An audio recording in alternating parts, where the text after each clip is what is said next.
So we're going to continue to talk about water here right up until the very end.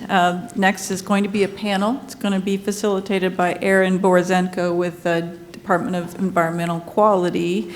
We're going to be talking a little bit about swinging back to the human environment and water quality, having to do with fire and riparian area implications to future water quality management. So help me bring up Aaron to the stage.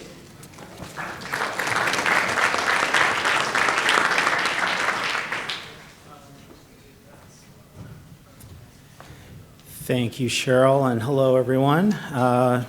Closing out a really great day of presentations with a panel on water quality, and I'm going to invite our panel of experts to the stage so I can introduce them.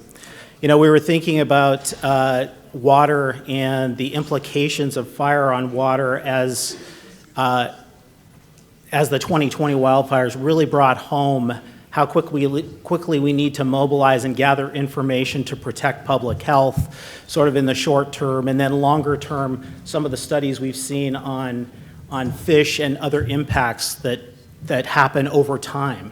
And it really requires that we mobilize ourselves and organize ourselves across different agencies. And so we thought it would be useful to have perspectives, municipal perspectives, state perspectives, federal perspectives, and research that's being done by OSU on how we sort of get at some of these questions. So joining me here today, I really appreciate the panel coming together, are Lorrayne Miralha, a postdoctoral scholar working at Oregon State with Dr. Kevin Bladen on water quality responses after fire for drinking water purposes. We also have David Donahue, environmental specialist in the Water Quality and Source Protection Program for the Eugene Water and Electric Board. We have Julie Harvey, Drinking Water Protection Specialist with DEQ's Source Water Protection Program. And again, we have Kurt Carpenter, who spoke earlier, research hydrologist for the USGS Oregon Water Science Center. We're going to kick things off with Lorrayne talking about some of the work that she's done looking at some long-term data sets below some of these fires. So Lorrayne?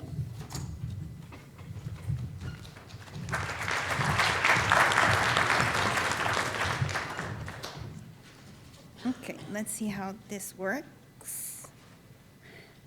I don't see my slides here, so. Okay. Oh, someone is doing it for me, so. Great. You see the little clicker? Someone is doing it, so. See the clicker? Yeah. Okay. Do you have a presentation? Not yet. Wait a second. Someone is doing it. Okay, now I have my presentation. Okay, you can do it. Thank you. Yeah. Hi, everyone. Thanks, Aaron, for the introduction. First of all, I would like to acknowledge my collaborators here.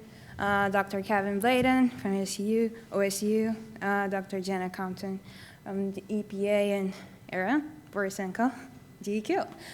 So let's get started. Okay, so we all know that wildfires can greatly alter vegetation, soil, and hydrological processes in the watersheds that serve as drinking water supplies, which may negatively influence water quality, source water quality, and management. So looking at, let's see if I can point this. Looking at this landscape here, looking at this illustration, we all see that once the landscape burns and that rainfall event hits the ground, all this combusted kind of material may end up in our waterways. And that kind of movement may lead to the elevated amount of sediment, concentration of nutrients, metals, as well as dissolved or organic matter. So this elevated amount of constituents may lead to challenges in our water treatment plants, principally in processes such as coagulation, filtration, and disinfection. So it is important that when we are talking about it, not much has been reported in terms of water quality responses pre and post fire when it comes to like how these responses differ over space, principally in drinking water source areas.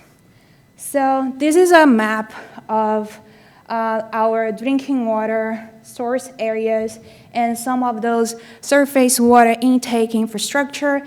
And as we can see, these infrastructures here, like they are surrounded by this wildfire activity, and you all know very well from all this presentation that, it burned a lot in 2020. So what I try to do here, I try to compile a series of studies that we've been working on. And the first one that I will be talking about is mostly huge 22 years time series of water quality data provided by DEQ, and just trying to evaluate, the changes before and after fire, because that's a great opportunity. And this study actually, this data is mostly located in this southern area part, the Arch Creek and the South Open Chain Fire. And the second one that I will touch a little bit on is on the EPA data that they collected actually when the area was burning here in the northern area. They were there in September 2020 collecting the data to identify that primary response during the fire, and they collect data until the beginning of 2022. So we will see a little bit of that spatial variability here and in all these regions here from Mackenzie to Santiam regions and Clackamas. You just touch on, the importance of understanding or taking into consideration carbon character and burn severity in experiment in the Douglas fir forest as well. So let's get started. Okay, it's not working. Okay, now it's working. It's going fast.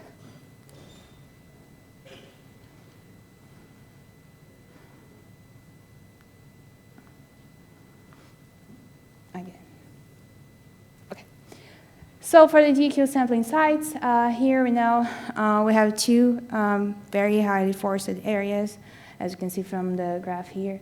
And clearly, these areas here, they differ in terms of burden severity and size when it comes to the fire area.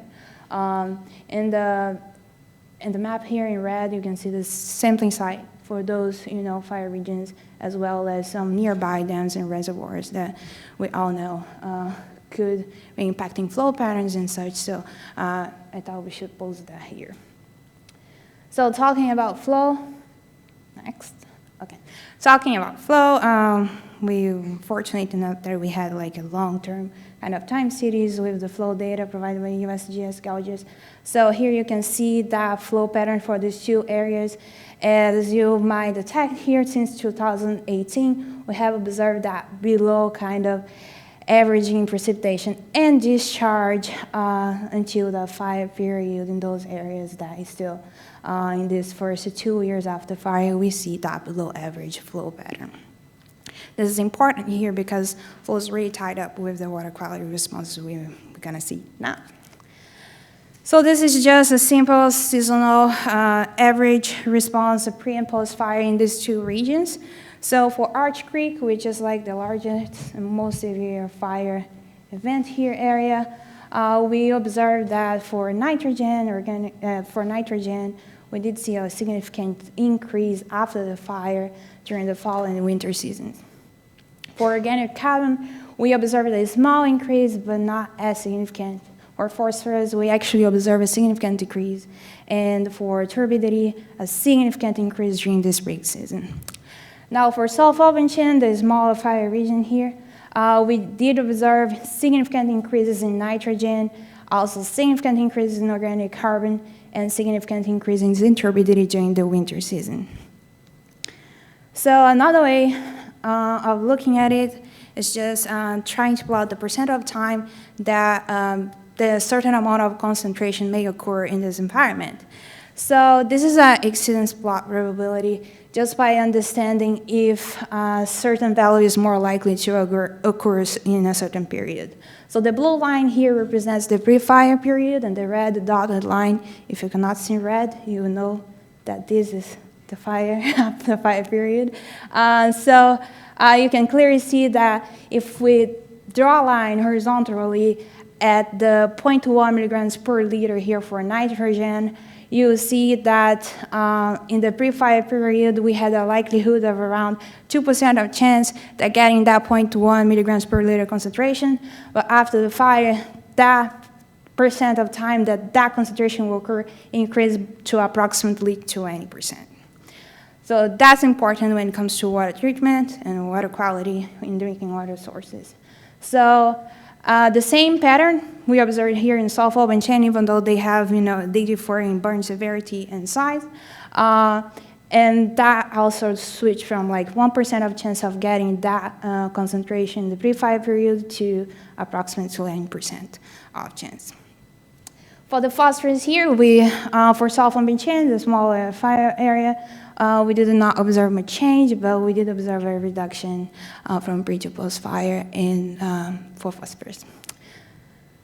Next, turbidity and carbon, which everybody looks at when it comes to drinking water.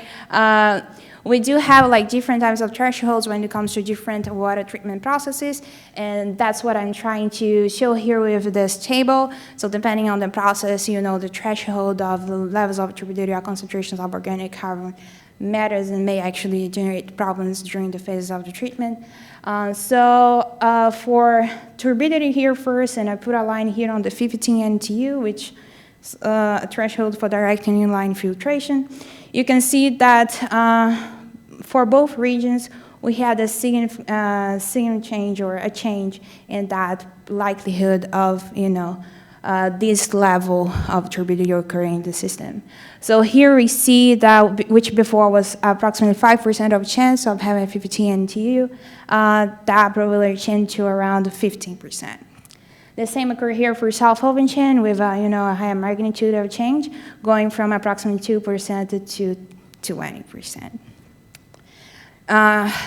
Now, well, we all know if turbidity increases, the performance of treating that water and also the cost may also increase. So that's why those changes are important, and our panelists will touch on that further. But talking about carbon, we do see like different responses in terms of the fire and the location. And I put a line on the 4 milligrams per liter here, but we do see that depending on the system, that will be actually a large threshold for that system. So other systems may actually have a threshold of 1 milligrams per liter when it comes to carbon. So that could be, something that we could highlight here for Arch Creek, where if that limit is 2 milligrams per liter, that was an increase of chance of getting that value in the post-fire period. For South Open Chain, that 4 milligrams per liter chance really increased from like 2% here to approximately 15%. This is important because more carbon in the system may actually increase the likelihood of us getting like disinfection byproducts at disinfection phase, a process of our water treatment rents, and we all know that can be a threat to households and such. So just finalizing the DQ and shifting now for the EPA data that we were able to touch on.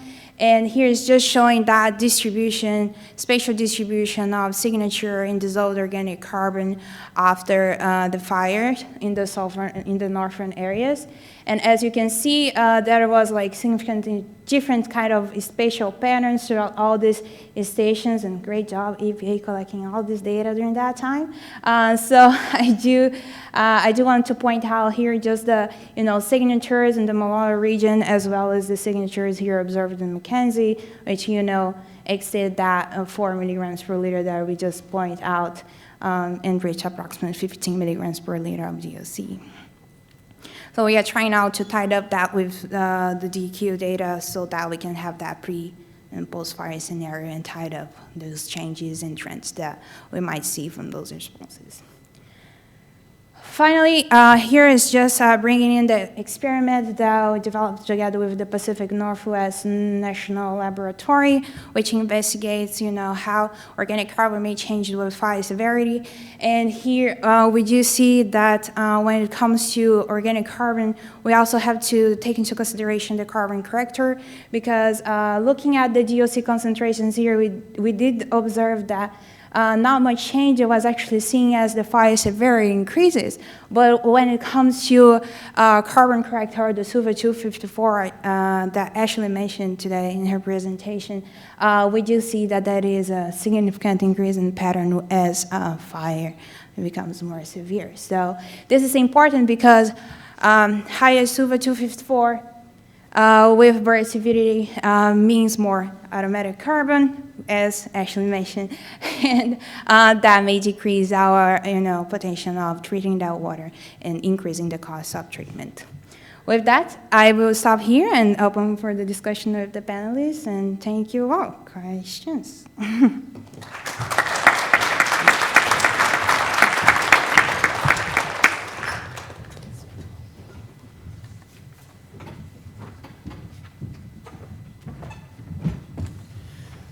Thank you, Lorrayne, for that great deeper dive into that data set. I really appreciate it. So now we're going to just ask our other panelists to provide some perspectives on sort of challenges around water quality management post-fire and what they're seeing from their perspectives in their, at their scale. And so starting us off with that is David Donahue from eWeb.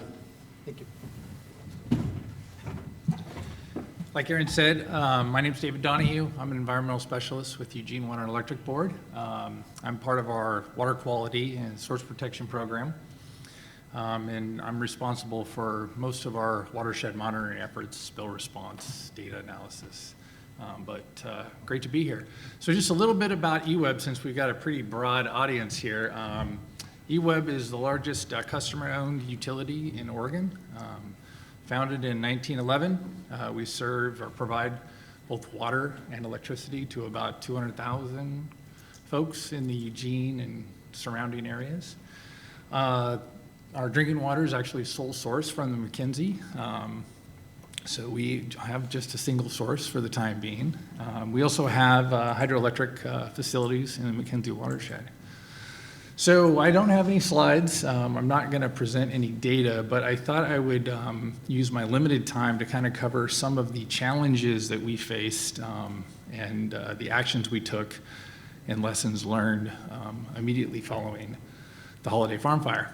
And this is biased. It's from a source protection perspective. I think just about everybody at our utility, all 500 folks, were somehow engaged in that response immediately after the fire. So some of the immediate challenges that we faced as a utility were first, life and safety. We had staff in level 1, 2, and 3 evacuation zones on the day after the fire. So we had to get folks out of the fire perimeter. We had to secure infrastructure. And that was a top priority. Also, we had AQI, air quality index, above 400 for days. So we have kind of self-imposed shelter-in-place thresholds for our organization. So unless you're emergency personnel with the right PPE, you can't even go outside. So that was certainly a challenge. We were also scrambling to figure out where that fire progression was occurring, and we certainly had some anxiety about how close it was getting to eastern portions of Springfield, which is where our drinking water treatment plant is located. So we were making contingencies on what would happen if that fire actually reached Springfield. Another key piece of information that we were missing was our network of monitoring stations with the USGS that they operate, but that we co-fund, were down in the dark. So we didn't have as much visibility as we normally do within the burn area. I think we had 3 stations that went dark. And last, we knew in those first few days that the community of Blue River was in the right in the heart of the fire perimeter, but we also knew there were hundreds of other structures along the river, along tributaries, that if they were burned or compromised could easily end up on the bank of the river or actually in the river. So we knew that there was that hazardous component there that we wouldn't be cognizant of. But we had some things going in our advantage. We have a conventional treatment plant, so that type of plant can actually handle quite a degree of fluctuation in water quality. We have some incredible staff there. So they were actually able to handle those first few hours, days, weeks, changing, adjusting treatment processes to take on that additional ash, sediment, carbon. We also have an in-house water quality lab. So we could rely on some excellent water quality staff in the lab to turn around nutrients, solids, bacteria, a host of other parameters next day or same day if we needed to. That's a huge advantage. We have a pretty extensive monitoring network prior to the fire with our USGS partners, also with Kevin Bladen, OSU. We were already doing work as part of the Terwilliger fire monitoring effort. And so we were well positioned to move resources where we needed to. And the last thing I'll say is we also have a pretty robust source protection program that's been going on for 20 plus years that Carl Morgenstern helped initiate. Nancy Toth is in the audience too. She's a big part of it. Lots of relationships at the local, state, federal, nonprofit, academia. We were able to utilize and leverage those resources to get the information we needed and to also disseminate information, so that was critical. We also had a lot of programs on the ground already, so we were able to kind of pivot those programs with all of those private property owner contacts and really get access into the fire areas and start doing site assessments probably a lot earlier than most folks were in other areas, which was a great benefit. And we've had a robust monitoring program. So bottles were on hand for contaminant analysis. We already had the agreements in place with labs to expedite turnaround time. So those were all key factors in helping us kind of stay, well, I wouldn't say we were on top of it, but at least not drowning in those first few days. So real quick, I just want to go over some of the actions we took in the first few hours, days, weeks, months. Immediately within the first couple of days, we were monitoring our raw and finished water for regulated and unregulated contaminants. So that was a priority. We were also trying to pull together a pretty extensive list of contaminants. We were reaching out to our DEQ folks and USGS and other experts to try to pull together a list of contaminants that we could target once we had access in that fire to start looking at main stem monitoring and tributary monitoring, especially once that first rain event occurred. That's what we were trying to prepare and plan for. On the short term, another key piece is we wanted a continuous monitoring station immediately below the fire perimeter. We have that at the plant, but since our other stations were taken out in the fire, we needed to get eyes on water quality conditions upstream so that our operators could make decisions and have some time to make those decisions. We can shut the plant down. That's a decision they could make, but it's nice to have some advance warning.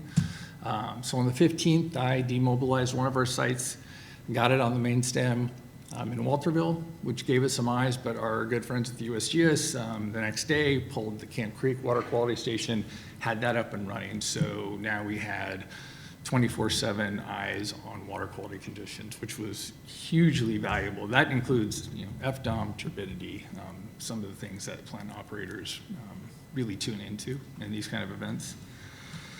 A couple of other things. In that short-term first few weeks, we were able to get in and do site assessments. There was a lot of effort locally, state, federal level to get in there. But once we did, site assessments, site stabilizations, wattles, chips, things that we could do to mitigate that first couple of big storm events from flushing all that material into the river. We also were involved in a lot of hazmat processes, so we actually brought in contractors. We had houses that either had fallen into the river or were on the banks, chemical storage, unknown, so we brought in hazmat contractors to not remove the stuff, but bring it up and stabilize it. So folks at the EPA, I assume, could deal with that. That was above my pay grade. I just had to stabilize it. And then a couple of other key pieces. In the months that followed, we kind of went into more of an aggressive monitoring program. We were hitting pretty much every rain event, looking at a variety of compounds. Again, Kevin Bladen and OSU were involved in that.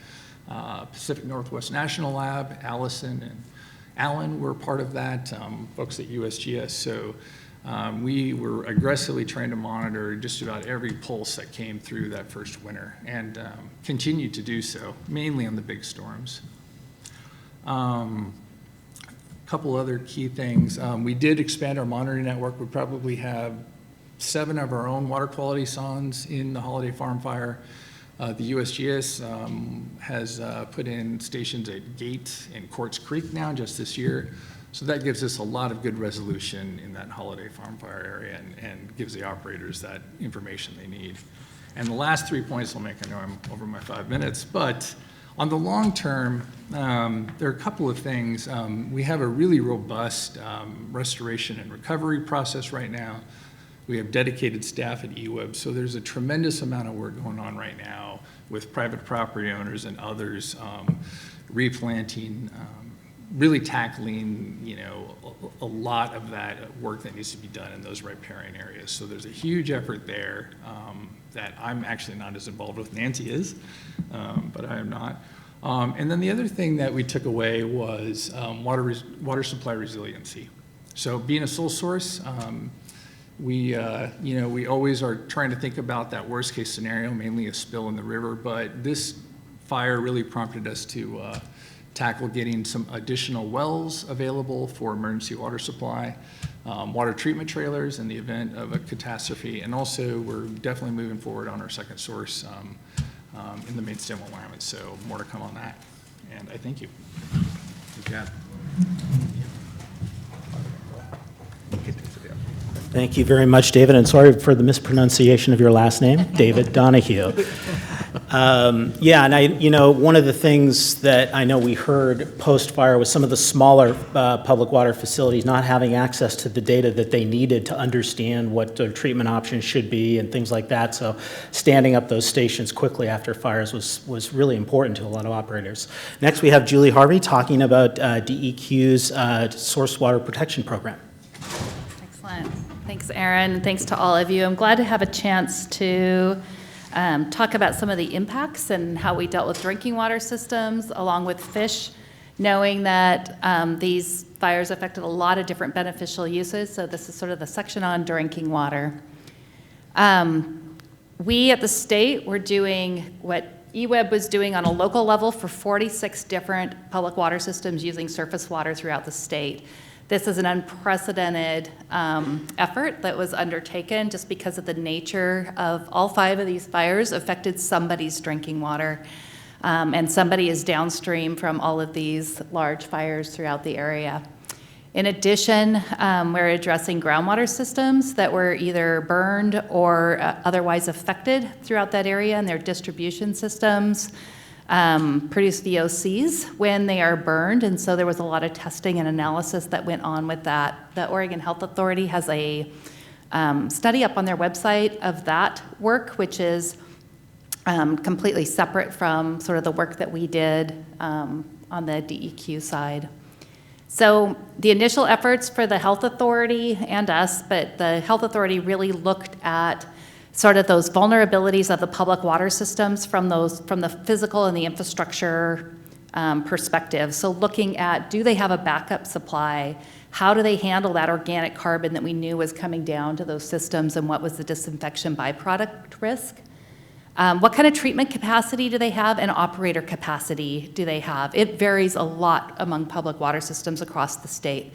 EWEB is way better set up than a lot of our public water systems, who are a lot smaller and have a lot less capability.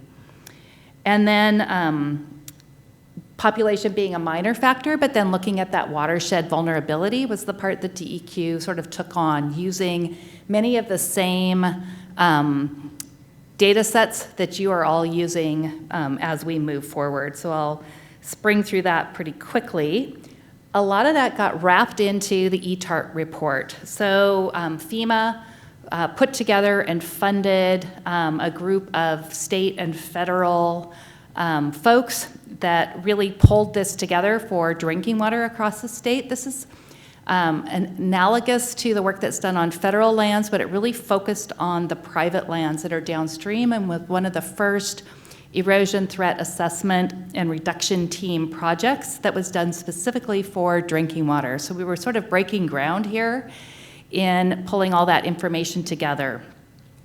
The ETART report for water quality in drinking water brought together a lot of those previous factors that Health Authority and DEQ had already done, but then also made recommendations to address those through watershed management, monitoring, address like the risk from toxic substances and other things. So what I really wanted to get into here is more the challenges and opportunities of what we dealt with.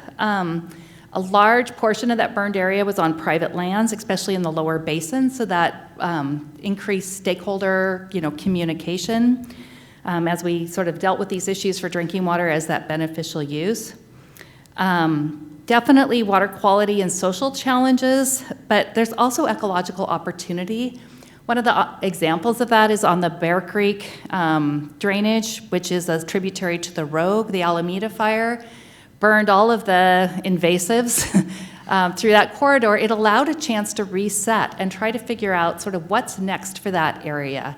So it's been, over the last couple of years, evaluating some of those opportunities as well as challenges throughout the area. The funding has all been, is being addressed. I think you're all very aware of that. The existing drinking water protection collaborative networks were very well positioned to move forward. Other basins didn't have those opportunities.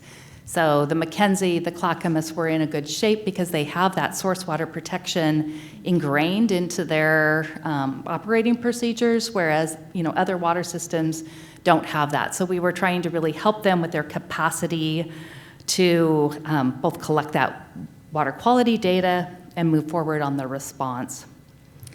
So as part of our ongoing efforts in the last couple of years, really recognizing that this is an economic and a health issue for all of these communities that are downstream and within those fire boundaries. And it's still creating both economic and health challenges for water systems across the state.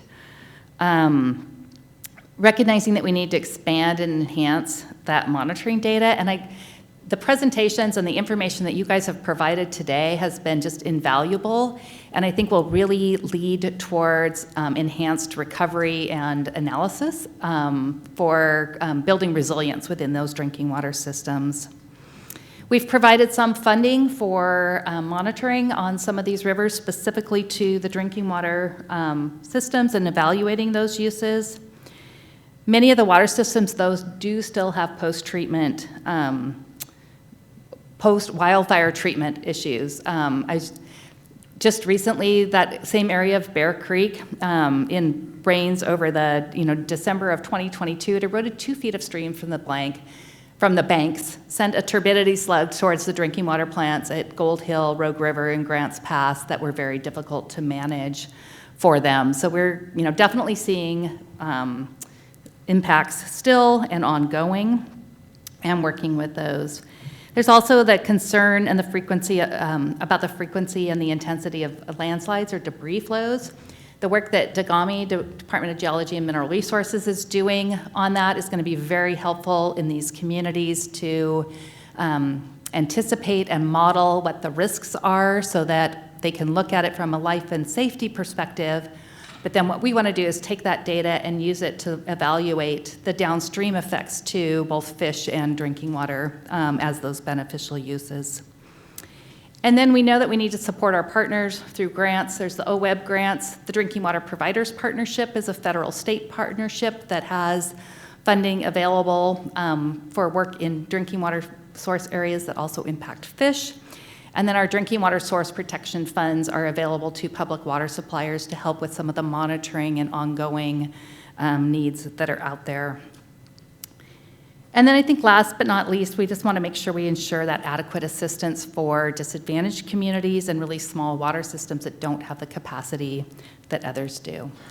And so with that, I'll turn it back to Aaron. Thank you so much, Julie. I've had the privilege of working with Julie for over 20 years, and I can say that Oregon is lucky to have somebody like Julie in source water protection, really dedicated public servant, so thanks, Julie.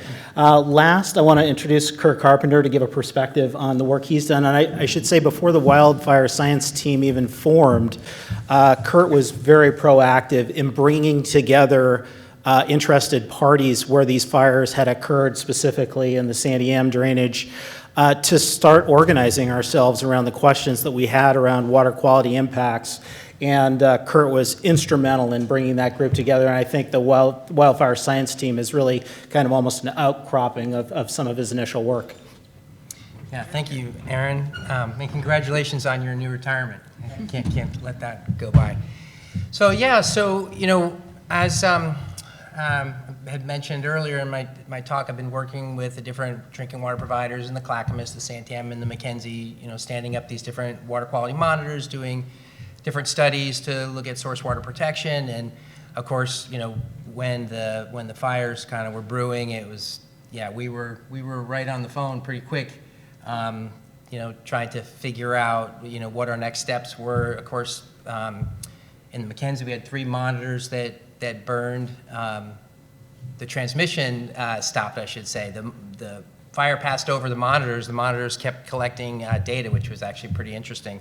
But we knew that we needed to stand up some stations that could, continue to transmit in real time. And as David mentioned, getting those stations, those early warning monitors to, give some lead time for landslides or other, big water quality impacts. So that was really, front and center for us. It was pretty easy actually to get everybody together. So Aaron and I go way back, and David, and just a lot, a lot of what happened was really, based on, personal and professional relationships, really. I mean, we knew we were in a pickle, and for my part as a federal employee working for a water science center, it was high time, right? We got out there and stood up a bunch of stations and tried to repair the stations that went down.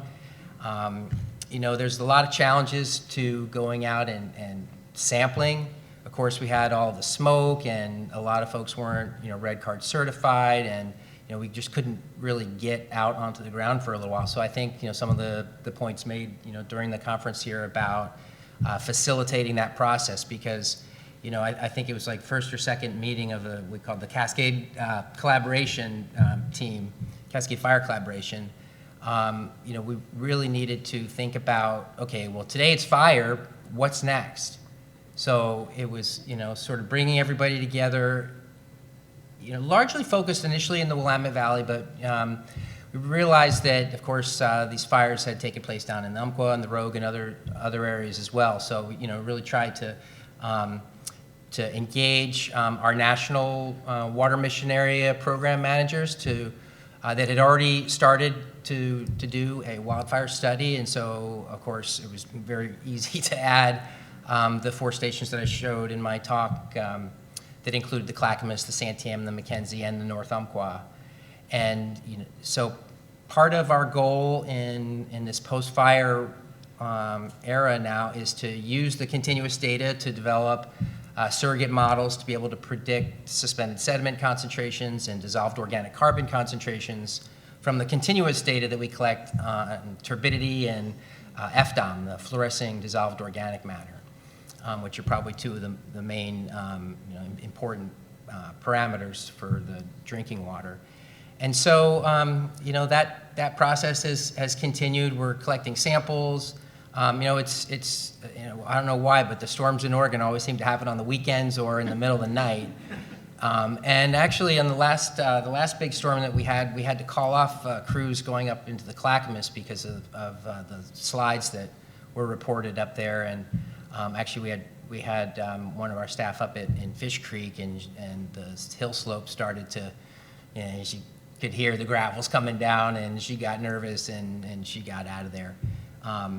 But in order to deal with that, auto samplers, right? We can program the auto samplers, and so we've done a lot in the last number of months to try to make our auto sampler deployment smarter, so they can use the continuous data to be able to collect samples. We can get about 8 different samples. Each sample is like 3 bottles. We get turbidity, we get nutrients, metals, organic carbon, and other parameters, and so we can program those and let those run over the night and then go back the next day. So that's been really helpful, and it'd probably be another couple of years to collect all those data and do the analysis and get the interpretive reports out.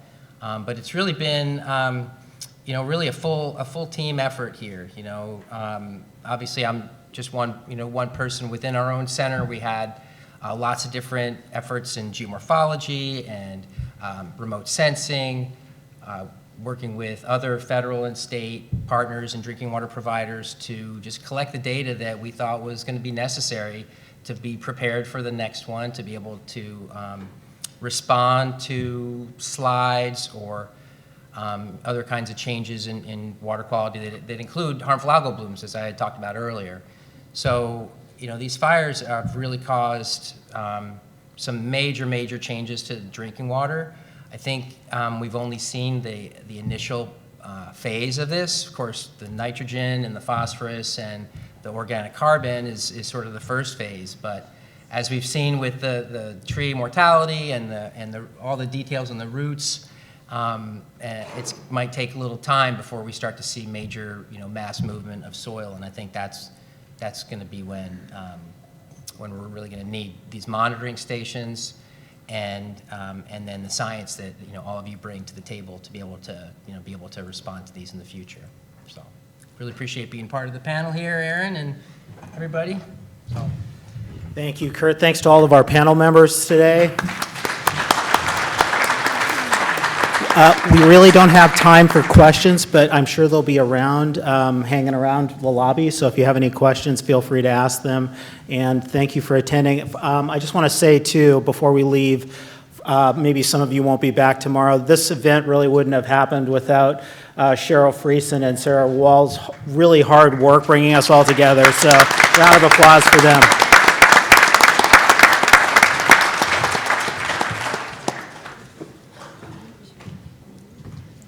I've been looking at Aaron's face over Teams for the last 2 years, so it's kind of fun to see a real person today. So thank you. A couple of things, and then I will ship you off for the evening, but I hope you come back.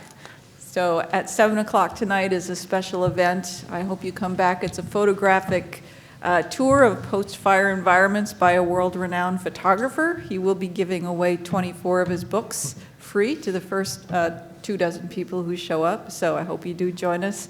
And I think there was an invitation from James Dickinson this afternoon or this morning's panel talking about wanting to have a shift in the paradigm of how we manage fires on our landscape in a continuum.